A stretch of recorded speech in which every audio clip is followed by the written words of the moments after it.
बस इस चंचल बुद्धि को अचंचल करना है। ये मन और बुद्धि ने ही हमें बांध दिया भ्रमात्मक माया में। यही हमें जलाते रहते हैं, फंसाते रहते हैं। नाना प्रकार के दुख ना होने पर भी ये दुख देते रहते हैं। मय्येव मन आधत्सो मयि बुद्धिम निवेशय, भगवान का आदेश है। अर्जुन जी के सामने खड़े हैं भगवान। अगर कहे कि आप में सामर्थ्य है, चमत्कार है, तो कर लो, हम जा रहे हैं विषयों का सेवन करने, तब हम मानेंगे। ऐसा सिद्धांत नहीं, इसे मूर्खता कहते हैं। मूर्खता अध्यात्म मार्ग में आरूढ़ नहीं होने देती। यदि आपके अंदर पिपाशा भगवत मार्ग की नहीं है तो भगवान के समीप रहते हुए भी आप माया जनित बंधन में ही रहेंगे, समीप रहते हुए भी। देख तो रहा है दुर्योधन भगवान के सच्चिदानंद बप्पू को क्या परिवर्तन हो रहा है। उपदेश भी कर रहे श्री भगवान, तो श्री भगवान से कह रहा है कि आप ऐसा न समझे कि मैं धर्म को जानता नहीं हूं। धर्म को जानता हूं पर मेरी रुचि नहीं है, अधर्म में मेरी रुचि है। यदि आपकी वृत्ति भगवद विरोधी आचरणों में सुखपूर्वक विचरने का भाव रखती है तो कोई आपका परिवर्तन नहीं कर सकता। कहीं भी चले जाओ आप, आपका परिवर्तन आपसे होगा। जब आप विकल होंगे दिव्य रस प्राप्ति के लिए तो सब संयोग काम करेगा। नहीं तो आपको संतों की कृपा से बड़ा सा बड़ा पद मिल जाए, बड़ी सी बड़ी व्यवस्था मिल जाए, ये सब कल सुना आपने सत्संग में। शास्त्रावाव अर्जुन को भगवान दत्तात्रेय की कृपा से विमान मिला, ऐश्वर्य मिला, सब नष्ट भ्रष्ट हो गया। ये मन और बुद्धि भगवान में जितना हमको प्रयास, ऊर्जा, शक्ति, बल दिया है, हमें अर्पित करना है भगवान में। ये अभ्यास से होता है। आप रात दिन जब इस बात का अभ्यास करेंगे कि आपका मन, आपकी बुद्धि प्रभु में अचल हो जाए, तो हो जाएगी, पक्का हो जाएगी। पर आप अभ्यास नहीं करते। आप सोचते हैं कि कोई ऐसा चमत्कार प्रकट कर दे, तो हम आपको कहते हैं ऐसा कोई चमत्कार नहीं है। शास्त्रों के स्वाध्याय से और संतों के संग से और उनके वचनों की कृपा प्रसाद से ऐसा अनुभव हुआ है। आपको करना होगा। संपूर्ण शास्त्रों में भगवत प्राप्त महापुरुषों की ही वाणी है और वो अपने निज जनों को सामने ही उपदेश करते हैं।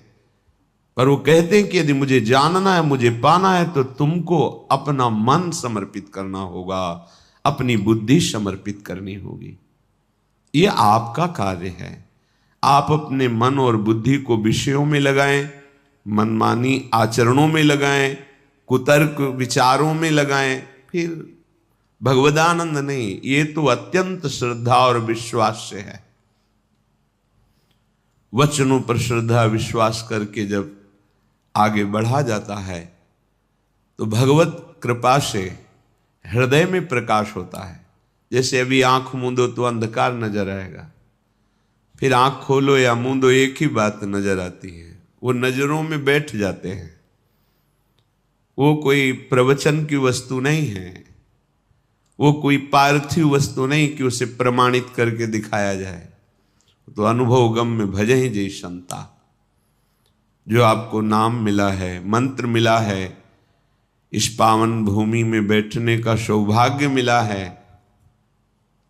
यहां की बड़ी सी बड़ी पदवी मायाकृत है।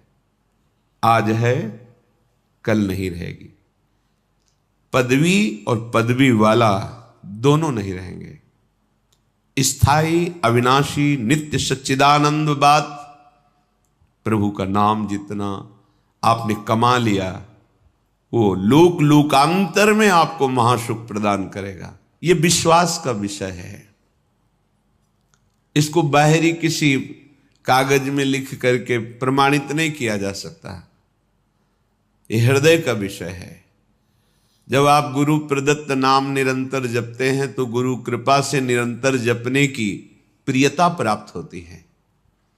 अव्यावृत भजनात्, भजन करते करते ऐसी स्थिति आ जाती है जो अनिर्वचनीय है। एक दो बार प्रश्न हुआ कि भगवत प्राप्ति के बाद कैसा लगता है, मोक्ष होने के बाद कैसा लगता है। तो ये तो बहुत बड़ी बात है। बहुत सुंदर गुलाब जामुन आपको पवावें, कैसा लगा आपको? मीठा नहीं, वैसे कैसा लगा? बहुत अच्छा नहीं, कैसा? बहुत अच्छा कैसा लगा? अब बोलो, आप कहोगे खा के देख लो, बस यही उत्तर होगा। तो ये तो पार्थिव वस्तु के अनुभव की बात है। वो तो सच्चिदानंद जो प्रकृति का एक सेकेंड में संपूर्ण प्रकृति का सृजन करके अपने आप से अपने आप में बैठा खेल रहा है, उसका अनुभव। और फिर वो बतावे कि ऐसा लगता है, नहीं।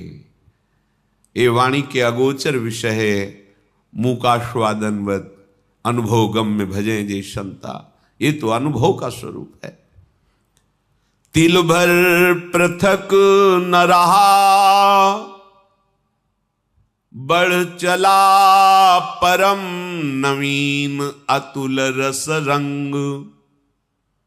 कभी बढ़ी व्याकुलता होती, फिर जब होता अमिलन भान। तुरत प्रकट हो कर स्मृति में, तुम करते सुखद स्पर्श का दान। तब से कभी वियोग कभी मिलन होता, फिर कभी मिलन संभोग। रहती प्रिय अनुभूति बाहे, अंतर रहता नित रस संयोग। ये स्थिति जागृत होती है। निरंतर नाम मंत्र की स्मृति में डूबा उपासक तिल भर पृथक न रहा। तिल भर भी अब अंतर नहीं रह गया। किसी ने प्रश्न किया, क्या जीव कभी भगवान हो सकता है क्या? अभी आप जानते नहीं हैं, जीव कभी हुआ ही नहीं, आपको समझ में ही नहीं। यही तो भ्रम है, जीव कभी हुआ ही नहीं। जीव किसे कहते हैं? जिसने शरीर को मैं मान लिया उसे जीव कहते हैं, और जिसने शरीर राग का त्याग कर दिया उसे शिव कहते हैं। शिवोहम सोहम स्मृति वृत्ति अखंडा। कुंडल नाम आकार का हुआ है सोना ही, कंकण नाम आकार का हुआ है सोना ही, हार नाम उसी स्वर्ण का ही है। ये नाम रूप गलित कर दो तो बचा क्या? स्वर्ण ही। तुम्हारा जीव संज्ञक संबोधन शरीराभिमान के कारण है, नहीं तुम शिव स्वरूप ही हो, भगवत स्वरूप। तिल भर पृथक न रहा, तस्मित् तज्जने भेदा भावात्। जो निरंतर भगवत चिंतन में मगन है, जिनका कहीं कोई शरीर भान इंद्रिय सुख नहीं रह गया, उनमें और भगवान में अंतर नहीं। अंतर ना होते हुए भी एक अंतर है। मोरे मन प्रभुवस विश्वासा, और राम ते अधिक राम कर दासा। अधिक राम कर दासा। भगवान के रहते हुए भी हमारी माया की वृत्तियां नष्ट नहीं हुई, वो हृदय में अभी बैठे हैं। पर भगवान के प्रेमी महाभागवत का आश्रय लेकर उनके वचनों के अनुसार चलो तो बैठे नहीं रह सकते, यहां छुप कर नहीं बैठे रह सकते, वो प्रकाशित हो जाएंगे। बढ़ चला परम नवीन अतुल रस रंग, जिसकी त्रिभुवन में किसी से भी तुलना नहीं दी जा सकती, कैसा स्वाद है भगवदानंद? बोले अमुक जैसा, उदाहरण ही नहीं है, वो अद्वितीय है। तिल भर पृथक न रहा, बढ़ चला परम नवीन अतुल रस रंग। किससे उदाहरण दे? भगवदानंद कैसा? बोले ऐसा नहीं है ही नहीं, वो केवल अद्वितीय है, और वो केवल अनुभव में, जाने मोरी छाती वाणी भी नहीं। ध्रुवदास जी कहते हैं जिन नेत्रों ने देखा उनको बोलने की सामर्थ्य नहीं, जो वाणी बोल रही उसने देखा नहीं, कैसे बात को बतावें। कभी बड़ी व्याकुलता होती है, कब? जब एकदम भाव आया, अरे प्रभु हमसे दूर हैं, अभी अभी उन्हीं में डूबे हुए हैं। क्षण में भाव आया, मैंने तो कभी उनको एक बार भर नेत्र भी नहीं देखा। दहाड़ मार के रोना शुरू हो गया। फिर तुरंत क्षण में भाव बदला, सामने मुस्कुराते युगल सरकार, परमानंद में निमग्न, कृतकृत्यता का अनुभव। कभी बड़ी व्याकुलता होती, फिर जब होता अमिलन भान, तुरंत प्रकट होकर स्मृति में तुम करते सुखद स्पर्श का दान। तब से कभी मिलन, कभी वियोग, फिर कभी मिलन संभोग, रहती प्रिय अनुभूति बाह्य अंतर, रहता नित रस संजोग। ये स्थिति कभी स्मृति में छाए हुए हैं, अंदर ही अंदर बात हो रही है, आलिंगन हो रहा है, रस में डूबा हुआ है। ये मम भक्ति युक्तो भुवनम पुनात, सतरति सतरति सा लोकांतारयति। ये सांसारिक बुद्धि कल्पना भी नहीं कर सकती उस रस की। बस एक त्रिगुण की धरा में ही सारी बातें होती हैं। ये त्रिगुणातीत रस है, ये द्वंद्वातीत है, कालातीत है। ये चलता रहता है। कभी मिलन का अनुभव, कभी वियोग का अनुभव, कभी फिर मिलन, कभी फिर वियोग। नवम नवम रस, तन मन के बिछुरे नहीं, चाह बढ़े दिन रैन, कबहु संजोग न मानहि। जब कभी महापुरुषों से बात हुई तो हृदय से उनके कि आज तक भजन नहीं हो पाया। रात दिन लगे हैं, लेकिन कैसी भजन की भूख है, भजन नहीं। पूरा जीवन व्यर्थ जा रहा है, भजन नहीं। रात दिन भजन में डूबे, कोई एक शब्द भी बाहरी नहीं, भजन। कैसा भूख है, प्रभु की कैसी प्यास है। तब से कभी वियोग, कभी मिलन, फिर कभी मिलन, कभी संभोग। ये प्रिय अनुभूति निरंतर नवम नवम नवम नवम। उसको फुर्सत कहां है, अपनी शुद्ध की फुर्सत कहां है? क्यों? मिले नेत्र नेत्रों में जाकर, श्रवण मिले श्रवणों में सत्य, मिली अन्य सारी इंद्री, प्रिय के इंद्री समूह में नित्य। हृदय हृदय में मिला, समाये प्राण सदा, प्रीतम के प्राण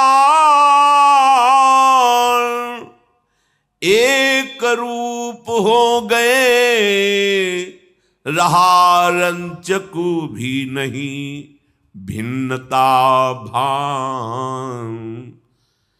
किसको कौन समर्पित, किसमें कौन हुआ कब कैसे लीन। प्रीतम है या प्यारी, कौन बताए सुधि बुद्धिहीन। ये अद्भुत चरम अवस्था की स्थिति है। नेत्र तो प्यारे के नेत्रों में समा गए, नेत्र प्यारे के नेत्रों में समा गए या प्यारे नेत्रों में समा गए, कौन निर्णय करे।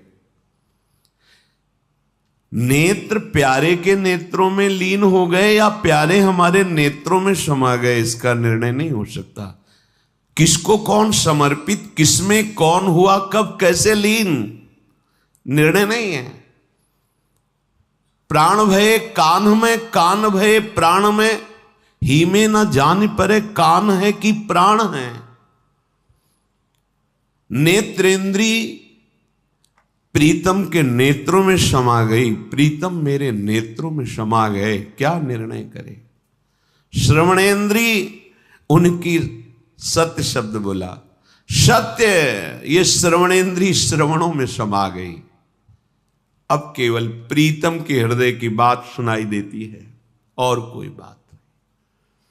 सारी इंद्रियां अपने प्रीतम में लीन हो गई। प्रत्येक इंद्री प्रीतम के सानिध्य का अनुभव कर रही। हृदय हृदय में मिल गया, प्राण प्राण में समा गए, प्राण प्रिया प्रीतम हो गए। शपथ पूर्वक कहते हैं, मेरे प्राणनाथ श्री श्यामा शपथ करो तरंछे। अब न इंद्री बची है, न मन बचा है, न बुद्धि, न चित्त, न अहंकार, एक रूप हो गए, रहा रंचक भी नहीं भिन्नता भान। अब किसको कौन समर्पित, यह है महान प्रेम समाधि। अब किसको कौन समर्पित, किसमें कौन हुआ, कब लीन, इधर से या उधर से। अब इधर उधर दोनों की बात नहीं रह गई, अब एक हो गए, एक रूप हो गए, रहा रंचक भी नहीं भिन्नता भान। कैसे कोई वाणी से वर्णन करे कि भगवदानंद क्या है। ऐसे सुख में मोक्ष सुख भी हल्का हो जाता है, नगण्य हो जाता है। इसलिए ये जीवन इसी महासुख के लिए मिला है। केवल बुद्धि से शरीर व्यवहार का निश्चय, बुद्धि से इंद्रियजन्य भोगों के सुख का निश्चय, अंतःकरण से मैं की सत्ता बनाए रख करके विचरण करना, यही संसारिकता है। आप सब संसारिकता में नहीं, आप सब अध्यात्म में हैं। उठने की कोशिश करो, जहां हो ये भूमिका स्थायी नहीं है। एक ऐसी स्थिति है जहां न हर्ष है, न शोक है, न दुख है, न सुख है, न मिलन है, न अमिलन है, न मिलन है, न अमिलन है। एक रूप हो गए, रहा रंचक भी नहीं भिन्नता भान। फिर भी चाह बढ़े दिन रैन, कैसे कोई समझ सकता है। निरंतर नाम जप, अन्य विचार शून्य हृदय। ये बहुत बार आपसे कहा है, उपासक यदि जल्दी लाभ लेना चाहता है तो दूसरों की बातों को सुनना बंद करे। हम जो सुनते हैं, जो देखते हैं, जो बोलते हैं, तीन का साधना में बहुत बड़ा प्रभाव पड़ता है। ध्यान दीजिए, आप जो बोलते हैं, आप जो देखते हैं, आप जो सुनते हैं, वही आपका प्रधान चिंतन बनता है, और चिंतन जो करते हैं वैसी आपकी स्थिति होती है। इसलिए रसना कटो जो अनरटो, निरखि अनफुटो नयन, और श्रवण फुटो जो अन सुनो। श्री राधा जी तीन के लिए का, तीन का बड़ा प्रभाव होता है, और हम इन तीन पर ध्यान नहीं देते। जो मन आया वो बोलते गए, धर्म का ज्ञान नहीं, शास्त्र स्वाध्याय नहीं किया। किसी भी बड़े महापुरुष पर टिप्पणी करने में हमें कोई भय नहीं लगता। वाणी से ऐसे अपराध बन जाते हैं कि आगे उठने की गुंजाइश क्या, गिरते ही चले जाओगे। दृष्टि इतनी पार्थिव हो चुकी है, केवल प्राकृतिक, केवल प्रकृति जनित ही चेष्टा हम देख पाते हैं। श्रवणेंद्रिय इतनी मलिन हो गई है कि उसे दिव्य भागवतिक शब्दों का श्रवण करने का भाव ही नहीं आ पाता है। और ये चिदानंद मार्ग है, प्रेम मार्ग है। पहले तो स्वीकार करें कि हम योग्य नहीं हैं, हमारा निर्णय ठीक नहीं है, फिर हम शास्त्र और सदगुरु की निर्णय को स्वीकार करें। हमें खूब पता है कि हमें बहुत ज्ञान है, चाहे जितना तुम्हें ज्ञान हो वो प्राकृतिक ही है। चिदानंद मार्ग का ज्ञान महापुरुषों का सेवन करने से होता है, पढ़ने से भी नहीं होता। पढ़कर दूसरे को सुना दिया, वाहवाही मिलेगी, प्रणाम नमस्कार आदि आदि, पर आपको तत्वबोध नहीं होगा। महाराज युधिष्ठिर जब तीर्थ यात्रा में भ्रमण कर रहे थे तो एक दिव्य ऋषि प्रकट हुए और उन्होंने कहा कि युधिष्ठिर, चाहे बृहस्पति के समान किसी को ज्ञान हो, पर जब तक वो ज्ञान वृद्ध का सेवन नहीं करता तब तक उसे तत्वबोध नहीं होता। बहुत आनंद मिला इस बात को पढ़ के और इस पर चिंतन भी हुआ, परम सत्य है। जैसे किसी संत महापुरुषों के पास कभी कोई संत गए और ये प्रश्न किया कि अभी हमारी अमुक भूमिका पे प्रवेश नहीं हुआ, तो पूछते थे किन महापुरुष की सेवा में हो, किसकी सेवा में हो? नहीं, सेवा तो नहीं होगा, नहीं होगा। ये होता ही अनुगत होकर के है। देहाती भाषा में जब गंगा किनारे भ्रमण, कितने वर्ष लंगोटी धोई किस महात्मा की? नहीं है, नहीं होगा। ये तब से नहीं होने वाला। सुन रहे हो ना, ये जो पावन चरित्र सुन रहे हो महापुरुष, ये तब से होने वाला नहीं है। जब तक किसी भगवत प्रेमी महात्मा के अनुगत होकर उनके शासन में आपने साधना नहीं की, उनकी आज्ञा के अनुसार नहीं चले, ये बोध होने वाला नहीं। मोक्ष मूलम गुरु कृपा, ये कृपा से बोध होता है। नायमात्मा प्रवचने न लभ्या न मेधया न बहुधा श्रुते न, बहुत सुनने वाले हो, बहुत बोलने वाले हो, बहुत बुद्धिमान नहीं होगा। बिना भगवत प्रेमी महात्माओं के संग का तात्पर्य होता है उनके रंग में रंगने के लिए व्याकुलता होनी, उनके अनुसार चलना। क्यों में उन्हें नित एक धर्मिन संग रंग बढ़त नित नित सरस नित नित प्रेम अभंग, यह जो कृपा हरिवंश की। बढ़िया अवसर मिला है, जीवन को ऐसी महान स्थिति में पहुंचा दो जहां से कभी भ्रष्ट नहीं होना होता। वो अमोघ स्थिति है, सब कुछ खुले नेत्रों से दिखाई देगा। इन्हीं नयनन सब सुख देखें, अपनो जन्म सुफल कर लेखें। इन्हीं नेत्रों से, ऐसे इन्हीं नेत्रों में वो नेत्र प्रकाशित हो जाते हैं, जिसे भगवत रसिक जी कहते हैं, चश्मा नित्य बिहार को दियो बिहारिन मोए। इन्हीं नेत्रों में वो नेत्र प्रकाशित हो जाते, खुले हो या बंद हो, अपने प्राणाराध्य प्रभु को निरखता रहता है, उनकी एक एक चेष्टा देखता रहता है, उनकी एक एक वृत्ति मनोवृत्ति देखता रहता है, प्रभु की मनोवृत्ति, एक एक मन मन की रुचि जान नेह विधि। अपार आनंद, वो आनंद कहीं ब्रह्मा को भी पद में भी नहीं है भाई। इस मृत्यु लोक के सुखों की तो बात जाने दो। एक बार ये जन्म प्रियालाल के चरणों में देते हैं, दृढ़ निष्ठा करके। अब चाहे प्राण चले जाएं, ऐसा कष्ट मिले, चाहे सारा संसार हमें सम्मान दे, दोनों तरफ हमें दृष्टि नहीं डालनी, अपने लक्ष्य की तरफ दृष्टि डालनी। एक क्षण के लिए भी हम प्रभु को ना भूलें। फिर देखो आनंद, देखो कैसा आनंद आता है। इन भोग सामग्रियों के लिए आप परेशान हैं, ये मायाकृत है, तो आपके पीछे डोलेंगी।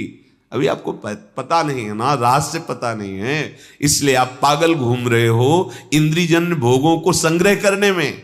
अरे ये तो तुम्हारे पीछे डोलेंगे, बाधा रूप से डोलेंगे, तुम्हें बाधा पहुंचाने के लिए। जिनकी तुम आराधना करते हो भोगों की, वो भोग तुम्हारी आराधना में बाधा पहुंचाने के लिए आएंगे। बस विश्वास मान करके राधा राधा को, न कोई बाधा तुम्हें गिरा पाएगी और न कोई विघ्न तुम्हारे मार्ग में तुम्हें रोक पाएगा।